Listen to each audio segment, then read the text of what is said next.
Assalamualaikum warahmatullahi wabarakatuh. Saya sedang bersama dengan guru kita, sahabat kami, senior saya di Al-Azhar Kairo Mesir, Al-Mukarram, Tengku Ustadz Damanhur Abbas.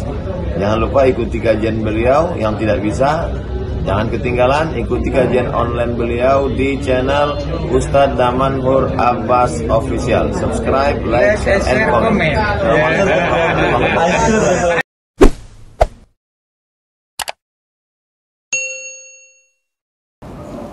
Assalamualaikum warahmatullahi wabarakatuh. Alhamdulillah bini'matihi tatimmus salihat wa bifadlihi tatanazzalu al-barakat. Asyhadu an la ilaha illallah lahu da'watul haq harisun 'alaiha wa awjaba tabshiri biha wal takum minkum ummatun yad'una ila al-khair wa ya'muruna bil ma'ruf wa yanhauna 'anil munkar wa ulaika humul muflihun. وأشهد أن محمدًا عبده ورسوله بلغ الرسالة وأدى الأمانة ونصح الأمة وكشف الغمة حتى آتانا اليقين ليلها كنهارها لا يزيغ عنها إلا هالك. اللهم صل على سيدنا محمد النبي الأمي الحبيب المحبوب العلي القدر العظيم الجاه وعلى أزواجه أمهات المؤمنين وذرياته وآل بيته وأصحابه أجمعين.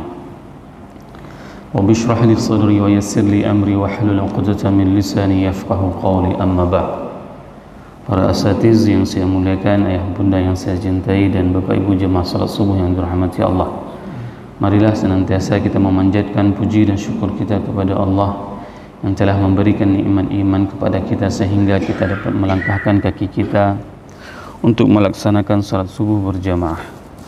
Salawat dan salam mari sama-sama kita panjatkan kepada junjungan kita Nabi besar Muhammad sallallahu alaihi wasallam yang telah membawa umat manusia dari alam jahiliyah ke alam yang penuh dengan ilmu pengetahuan.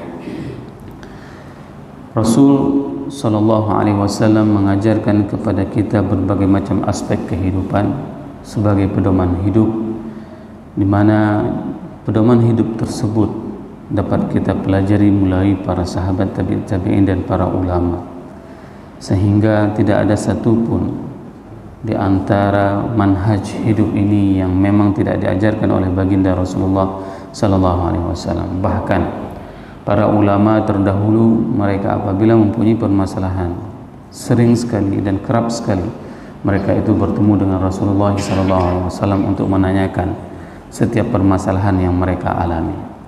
Begitulah kedekatan kehidupan mereka dengan baginda Rasulullah SAW, sehingga ini menjadi sebuah contoh kepada kita semuanya untuk tidak pernah meninggalkan Allah dan Rasul.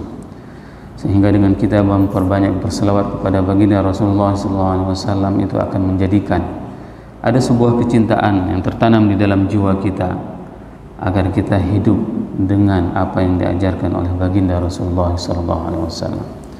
Semoga jamaah yang berhadir pada subuh yang berbahagia ini merupakan di antara umat Nabi Muhammad SAW yang akan diberikan syafaat kelak oleh baginda Rasulullah SAW dan akan disuguhkan air dari telaga Kausar dari tangan mulia tersebut. Allahumma amin.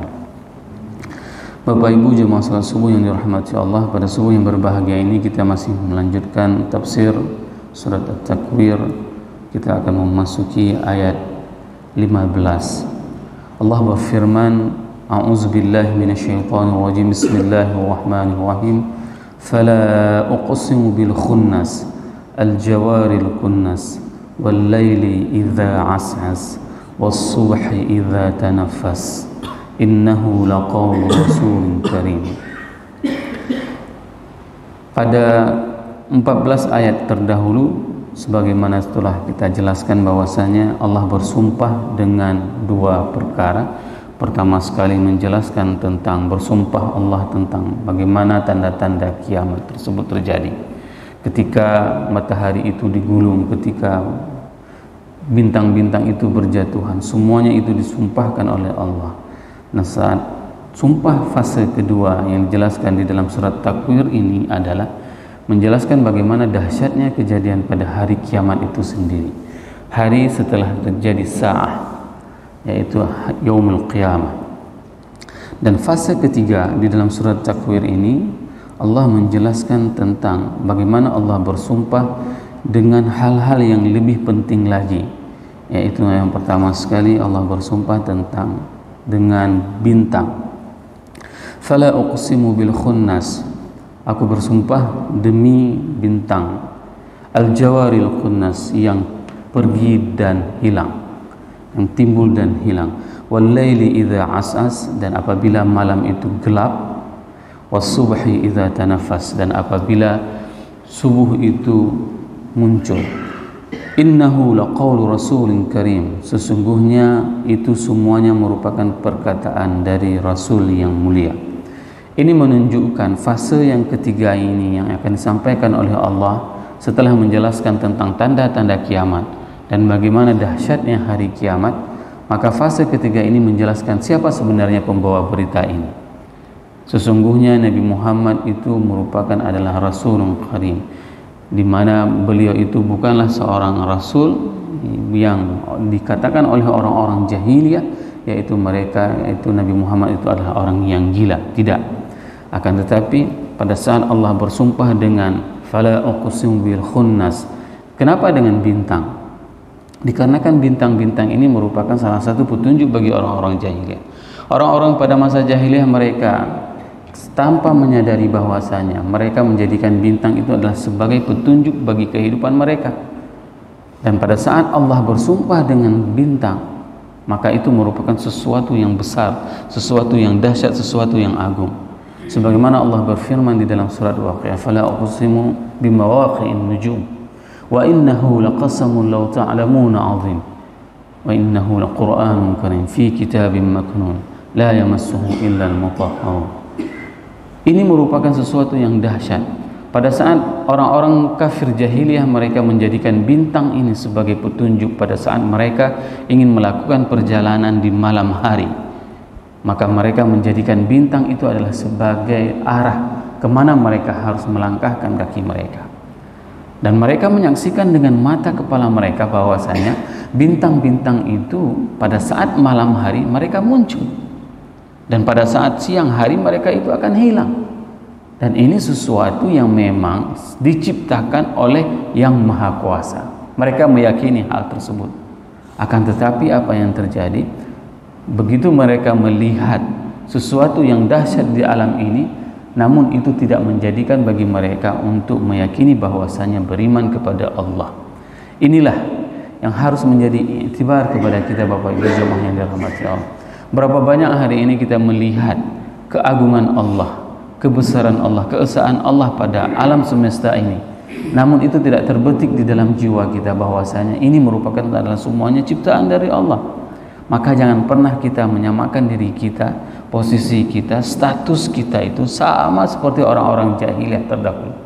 Mereka melihat tanda-tanda kekuasaan Allah, akan tetapi mereka tidak bisa beriman kepada Allah dan tidak mau tunduk kepada Allah. Padahal mereka tahu bintang itu adalah ciptaan Allah. Al-jawaril khunnas, di mana bintang-bintang tersebut pergi dan menghilang. Perginya pada saat siang hari, timbulnya matahari, terbitnya sang fajar, maka pada saat itu mereka tidak bisa lagi melihat adanya bintang. Wal laili idza as'as, dan demi malam yang membuat diri mereka itu sesak sebenarnya. Ini kalau kita menerjemahkan, kegelapan malam itu membuat seseorang itu, membuat orang ramai itu, dia membuat dirinya sesak. Kenapa sesak? Karena pada saat itu tidak ada satupun alat penerang yang bisa menerangi bagaimana gelapnya malam. Sehingga Al-Quran ini mengibaratkan dengan ungkapan yang sangat dahsyat, dengan sangat balaghah, di mana kata-kata yang dipilih di sini adalah as'as. As'as ini adalah sesuatu yang membuat seseorang itu apabila sudah masuk di malam, maka mereka itu akan sangat-sangat susah, gelisah, akan sangat sesak. Hal seperti ini kita akan dapati pada saat kita memasuki ke dalam hutan belantara. Pada saat kita berada di dalam hutan belantara, pukul 6 sore saja itu sudah gelap. Apalagi pukul 7. Pukul 7 itu kerasa seperti pukul 10 malam.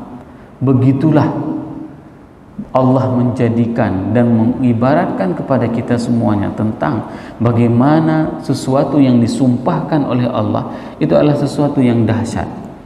Sama seperti apabila saya mengatakan kepada Bapak Ibu jemaah yang dirahmati Allah, bahwasanya pada saat saya mengatakan demi Allah tadi pagi Ustadz Damanhur telah melakukan ceramah. Kenapa seseorang itu bersumpah demikian? Dikarenakan ceramah tersebut memang perlu untuk dijadikan sebagai saksi. Pada saat ada orang yang menanyakan di mana posisi saya pada subuh Kamis, maka ada orang yang mengatakan posisi Ustadz Damanhur itu di Masjid Al-Fitrah. Namun ada orang yang tidak mempercayai posisi tersebut. Maka orang yang menyampaikan berita tersebut dia harus melakukan sumpah. Agar apa? Agar mereka mempercayai bahwasanya berita yang disampaikan itu adalah berita yang benar. Ini fungsi dari sebuah sumpah. Apabila kita menemukan sumpah tersebut di dalam Al-Quran, menunjukkan apapun yang disampaikan oleh Allah itu merupakan hal yang benar, hal yang penting, dan hal yang memang harus kita mengimaninya. Pada saat Allah bersumpah dengan bintang-bintang, dengan kondisi malam yang gelap, yang sesak, dan kondisi subuh iza tanaffas, yaitu pada saat subuh itu semua orang akan bernafas, padahal dari malam pun orang itu sudah mulai bernafas. Pada saat dia tidur pun manusia itu sedang dalam keadaan bernafas. Akan tetapi tanafas di sini menunjukkan bahwasanya aktivitas kita itu sudah kita mulai pada saat kita subuh. Seperti halnya hari ini, seperti subuh ini. Kita duduk kita di sini. Ini merupakan sesuatu yang tanafas, yang adanya kehidupan. Starting our life, kata orang-orang. Kita akan memulai kehidupan kita ini pada saat subuh itu dimulai. Oleh sebab itu pada saat kita mengucapkan segala puji bagi Allah yang telah memberikan kepada kita nikmat umur, inilah yang dinamakan dengan tanafas tersebut. Ada beberapa hal yang dibahas oleh para ulama pada saat menyebutkan tentang sumpah.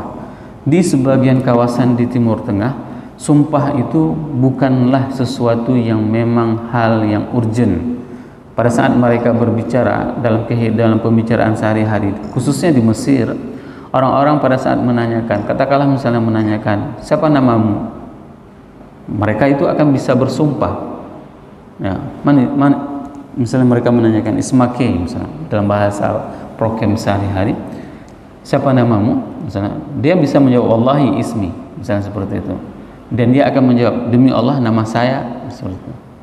Wallahi sa'akam, misalnya dia menanyakan seperti itu. Demi Allah jam berapa ini? Menanyakan jam saja dia bersumpah.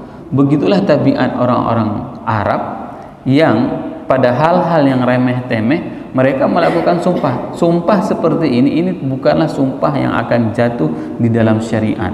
Akan tetapi sumpah seperti ini merupakan sumpah kebiasaan dalam pembicaraan sehari-hari, sehingga dia tidak menjadikan sebagai hukum syariat di dalam dia bersumpah. Inilah perlu kita belajar tentang syariah, sehingga kalau seandainya kita tidak mengetahui, maka kita akan mengatakan orang-orang Arab itu suka sekali bersumpah dan sumpahnya dilanggar. Bukan seperti itu yang dimaksud dengan sumpah di dalam syariat. Selanjutnya Allah berfirman, zi quwwatin 'inda dzil 'arsy makin muta'in thamma amin wa ma sahibukum bimajnun.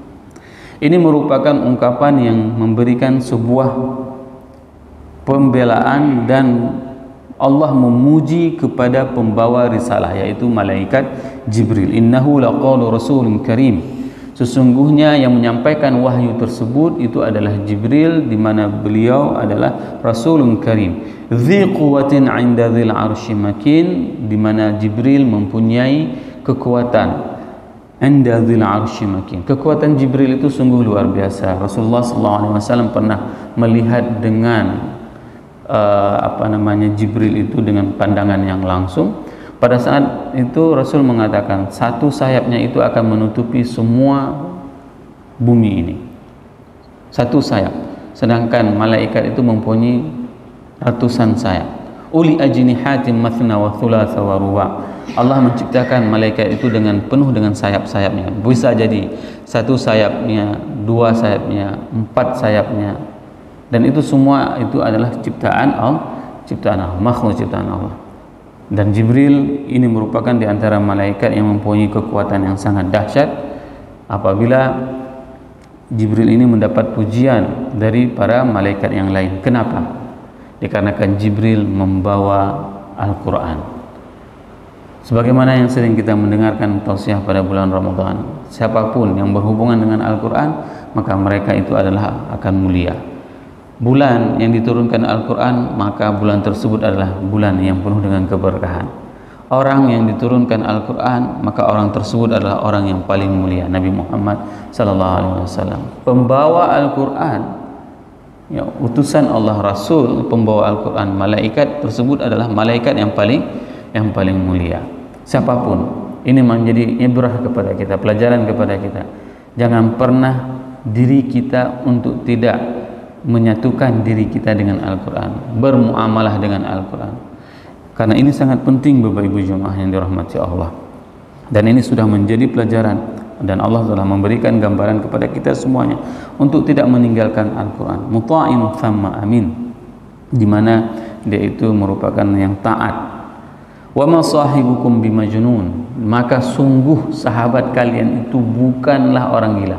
Kenapa Al-Quran di sini mengatakan wa ma sahibukum bimajnun? Dikarenakan orang-orang kafir itu mengetahui Nabi Muhammad melebihi dari mereka mengetahui anak-anak mereka sendiri. Sebelum Rasul itu diberikan wahyu, mereka selalu menjadikan Nabi Muhammad SAW sebagai Al-Amin, sebagai orang yang sangat terpercaya. Dan mereka mengenal Rasulullah SAW itu bagaikan sahabat mereka, sehingga Al-Quran sendiri mengatakan wa ma sahibukum, maka sungguh sahabatmu itu bukanlah orang yang gila. Ini adalah sebuah ungkapan di mana orang-orang kafir Mekah pada saat itu mereka mengetahui Nabi Muhammad, dan bahkan mereka itu mengibaratkan Muhammad itu adalah sebagai sahabatnya. Bagaimana mungkin seseorang yang mengenal seseorang yang lain itu sebagai sahabat, lalu dia mengatakan sahabatnya itu adalah orang gila? Ini adalah sebuah ungkapan yang menohok di dalam Al-Quran, bagaimana mereka orang-orang kafir jahiliyah mengetahui kondisi Nabi Muhammad SAW sebagai sahabat mereka. Akan tetapi pada saat Al-Quran itu diturunkan kepada baginda Rasulullah SAW, maka mereka mengatakan kepada Nabi Muhammad, Muhammad itu adalah gila. Ini adalah sesuatu penistaan terhadap baginda Rasulullah SAW, dikarenakan mereka tidak mau meninggalkan agama ajaran nenek moyang mereka.